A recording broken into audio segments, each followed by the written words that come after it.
রাঙ্গাদের team leader তাদের স্যারকে phone করে জানায় রাঙ্গা কোনো কথা শুনছে না, রাঙ্গা নিজের মতো করে চলছে। আর আজও তীর দিয়ে সেই লোকগুলোকে অ্যাটাক করেছিল, কিন্তু যদি রাঙ্গার কোনো ক্ষতি হয়ে যেতে পারত তাহলে কি হতো, কারণ তাদের হাতে বন্দুক ছিল। অফিসার বলে তোমরা একটু নিজেদের মধ্যে মানিয়ে গুছিয়ে নাও না। টিম লিডার বলে কিন্তু ও নতুন এসেছে, এসেই এমন কিছু শুরু করছে, আমার আর এখানে থাকতে ইচ্ছে করছে না।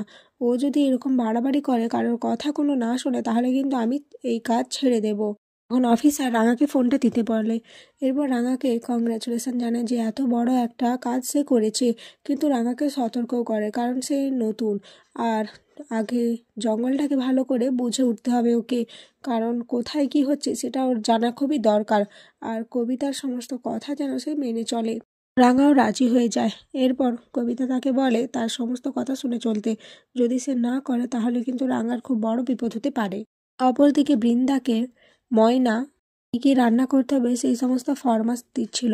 বৃন্দা ছদ্মবেশে ছিল, সে ময়নার উপর খুব রাগ করছিল আর বলে মনে মনে, এখন যত খুশি আমাকে হুকুম করছিস তো ময়না, একবার শুধু আমি নিজের আসল পরিচয়ে আসি, তারপর তোকে দিয়ে যদি আমার জুতো পালিশ না করিয়েছি তাহলে আমার নামও বৃন্দা নয়।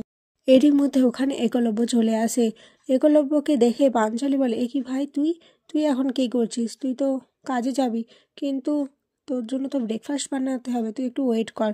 একলব্য বলে না না, আমি বেশি অপেক্ষা করতে পারবো না, আমি বেরিয়ে যাব, আমার ডিউটি রয়েছে। তখনই একলব্যর ফোনে রাঙা ফোন করে। রাঙার ফোন দেখে একলব্য খুব খুশি হয়ে যায়। রাঙা একলব্যকে জানায় সে কাল কেন ফোন করেছিল, কেন সংগ্রামের কাছে রাঙার খোঁজ খবর নিয়েছিল। একলব্য বলে সে রাঙাকে নিয়ে একটি খুব খারাপ স্বপ্ন দেখেছিল, তার জন্যই রাঙাকে ফোন করেছিল। এরপর একলব্য রাঙাকে জানায় সামনে অদিতির বিয়ে রয়েছে, আর ওই দিনই সে আবারও রাঙাকে বিয়ে করতে চায়, কিন্তু রাঙা আসতে রাজি হয় না। এরই মধ্যে অদিতি আসে।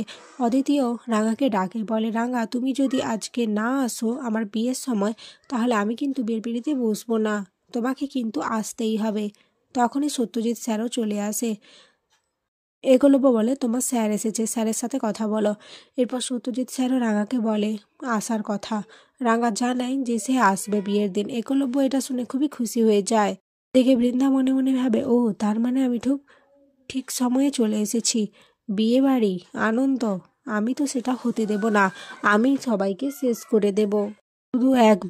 শুধু একবার আমি নিজের আসল পরিচয়ে ফিরে আসি। রাঙা তুই কি ভেবেছিস তুই এভাবে এইসব করে বৃন্দার হাত থেকে বাঁচাতে পারবি এই পরিবারকে? না, কখনোই পারবি না। আমি যে এই পরিবারের মধ্যেই, এই বাড়ির মধ্যেই থেকে তোদেরকে শেষ করে দেব, সেটা তোরা ঘুণাক্ষরেও টের পাবি না।